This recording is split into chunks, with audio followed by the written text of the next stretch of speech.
पहाड़ों को नगरीय सभ्यता का भोजन बना दिया गया है। जहाँ हम लगातार जंगल और पहाड़ इसलिए काटते जा रहे हैं ताकि हमारे शहरों में लगातार बिजली रहे, लगातार पानी रहे, लगातार नई सुविधाएँ आती रहें।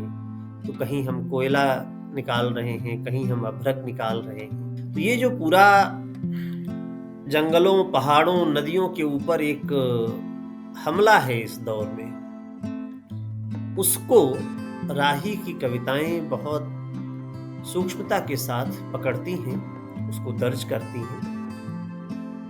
नमस्कार, मैं हूँ अवधेश और नई धारा समीक्षा के इस अंक में आपका बहुत-बहुत स्वागत है।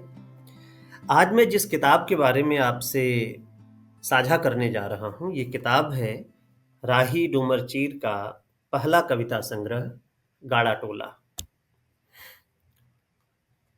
राही युवा कवि हैं और पिछले 7-8 वर्षों में उन्होंने अपनी एक अलग आवाज़ हिंदी की युवा कविता को दी है। गाड़ा टोला यानी नदी टोला, यानी नदी किनारे का बसा हुआ टोला। अगर हम राही की कविताओं को पढ़ें ध्यान से, तो देखते ये हैं कि एक तो राही झारखंड से हैं और झारखंड ही नहीं बल्कि भारत के वे तमाम हिस्से जो आदिवासी बहुल हैं, वहाँ से जिस तरह का विस्थापन हुआ है, जिस तरह से जंगलों और पहाड़ों को नगरीय सभ्यता का भोजन बना दिया गया है।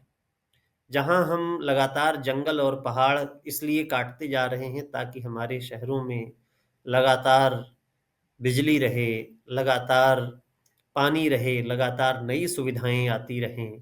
तो कहीं हम कोयला निकाल रहे हैं, कहीं हम अभ्रक निकाल रहे हैं। तो ये जो पूरा एक जंगलों, पहाड़ों, नदियों के ऊपर एक हमला है इस दौर में, उसको राही की कविताएँ बहुत सूक्ष्मता के साथ पकड़ती हैं, उसको दर्ज करती हैं। लेकिन ये कोई जंगल, पहाड़ के बारे में प्रकृति प्रेम मात्र की कविताएँ नहीं हैं।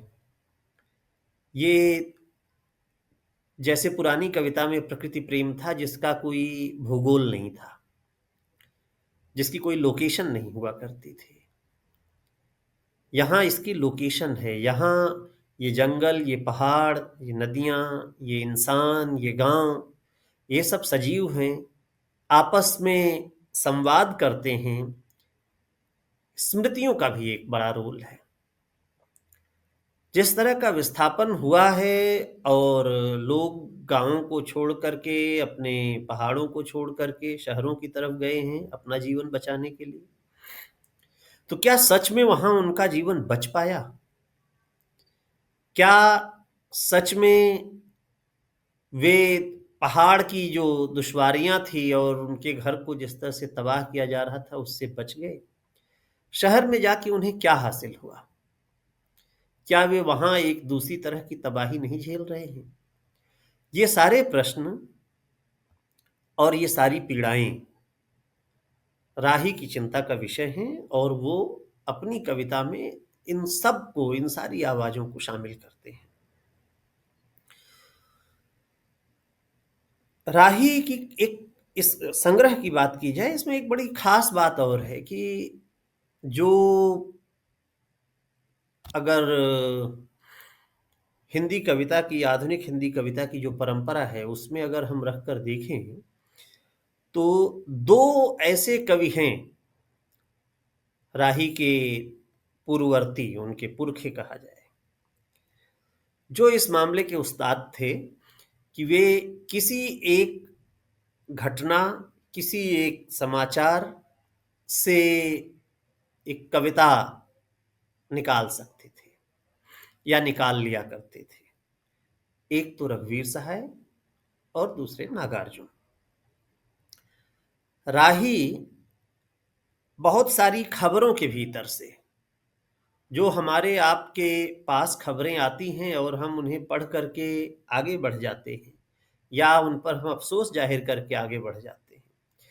उन सारी खबरों को कविता का रूप देना, उन खबरों को अपने भीतर घुला लेना और उनसे एक कविता पैदा कर देना, ये राही की एक दूसरी बड़ी ख़ास बात है।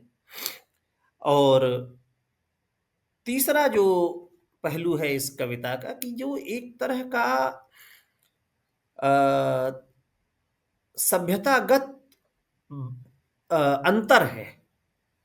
वो जो आदिवासी सभ्यता है, उसकी जो संस्कृति है और जो नगरीय सभ्यता की संस्कृति है, इसका जो अंतर है, उस अंतर को भी बार-बार रेखांकित करते हैं, क्योंकि जो आदिवासी संस्कृति है, उसकी जो सभ्यता है, वो किसी दूसरे के शोषण पर नहीं टिकी हुई है। वो सभ्यता मेहनत से निर्मित है। वो पीढ़ी दर पीढ़ी की स्मृतियों से बनी हुई है। जबकि जो नागर सभ्यता है, वो दूसरों के शोषण, उनसे चीज़ों को छीनने और अपने लिए इस्तेमाल करने पर बनी हुई है। इसलिए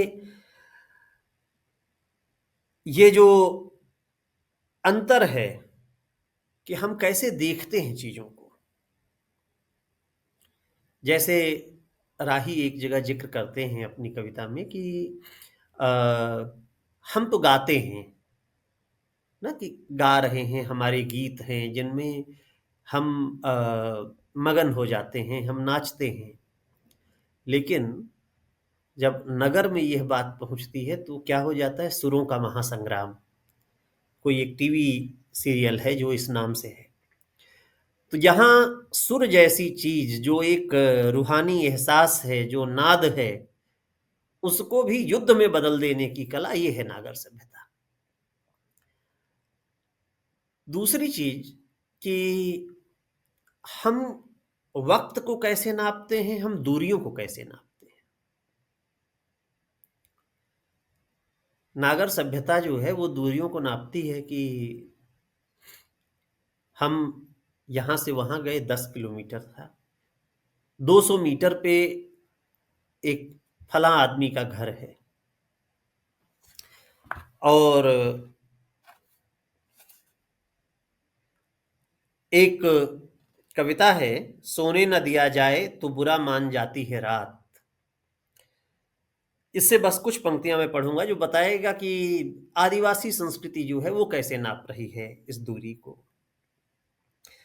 नींद नहीं आने पर चुपके से उठकर किसी भी पहर हाड़ाम बा के आंगन में पहुंचा जाता था। हाड़ाम बा यानी बूढ़े बाबा।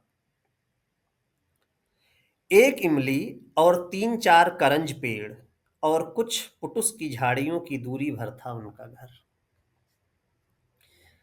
लैंडमार्क अलग हैं। एक इमली, 3-4 करंज के पेड़ और कुछ पुटुस की झाड़ियां, इतनी ही दूरी पर बाबा का घर है, जो बूढ़े बाबा हैं।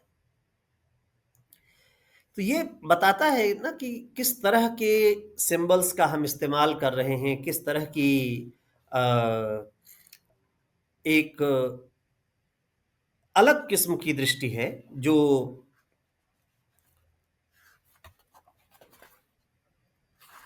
आदिवासी संस्कृति और नागर संस्कृति में फ़र्क करती है। मैं आखिरी में एक कविता, जिस कविता के नाम पर इस कविता संग्रह का नाम है, ये कविता तो थोड़ी बड़ी है, लेकिन इसके कुछ अंश मैं ज़रूर आपको पढ़ कर के सुनाऊँगा, कुछ साझा करता हूँ ताकि आपकी अगर दिलचस्पी हो तो इस संग्रह को आप पढ़ सकें। गाड़ा टोला। 1 हर बार पहाड़ से टकरा रही होती सड़क मुड़ जाती थी। पहाड़ किनारे होते हुए पीछे छूटते जाते थे। मेरा सफ़र जारी रहता था। ज़िंदगी में कुछ बनने की चाहत में पहाड़ पीछे छूटते गए, नदियों को गाड़ी की खिड़की से जी भर के देख पाता, उसके पहले ही खत्म होती रहीं। बचपन का हमराज सखुआ का जंगल भी इधर कम आता है, गाहे बगाहे बतियाने। सब कुछ बदलता रहा वहाँ, सब बदलते गए वहाँ, सिवाय मेरे अंदर, जहाँ गाड़ा टोला के सबसे आखिरी घर में आज भी रहता है पुरखे बास की वैसे ही। आह पुरखे, तुम क्यों चले गए मिजोरम, सब छोड़ छाड़ कर मेरे बचपन के साथी पुरखे, क्या इतनी भी ताकत मेरी कलम को नहीं दे सकते कि लौटा सकूं तुम्हें वापस तुम्हारे उसी गाड़ा टोला के सबसे आखिरी घर में। और इस तरह से ये जो आदिवासी विस्थापन है, उसके दर्द को, उसकी तकलीफ को ये सहेज रही है कविता, अलग-अलग खंडों में चलती है। एक और, सब तरफ के गांव नाचते-नाचते थक कर जब सो जाते, थम जाती उनकी लय, तब सबसे देर तक आती थी आवाज मांदर की, गाड़ा टोला से। नदी के उल्लास की खुशबू हर ओर गूंजती थी गाड़ा टोला में। फिर पुरखे बास्की चला गया मिजोरम, दिवीलाल हेम्ब्रम कश्मीर, एदिल किस्सू असम, बेदे टुडू बंगाल। इस तरह जीने बचने की जुगत में छोड़ते गए गाड़ा टोला सब एक एक कर। अब वहां एक गांव आबाद है जिसमें कोई संताल नहीं है। तो इस तरह से राही की कविताएं आदिवासी संस्कृति, सभ्यता, प्रेम, प्रकृति, उसका विनाश, उसका सौंदर्य, इन सब चीज़ों के बारे में है। और मुझे लगता है कि ये एक बहुत मुख्तलिफ डिक्शन की कविताएं हैं, बहुत अलग किस्म के डिक्शन की हैं। और स्वागत किया जाना चाहिए इस कविता संग्रह का, और इसे पढ़ा ज़रूर जाना चाहिए। बहुत बहुत धन्यवाद।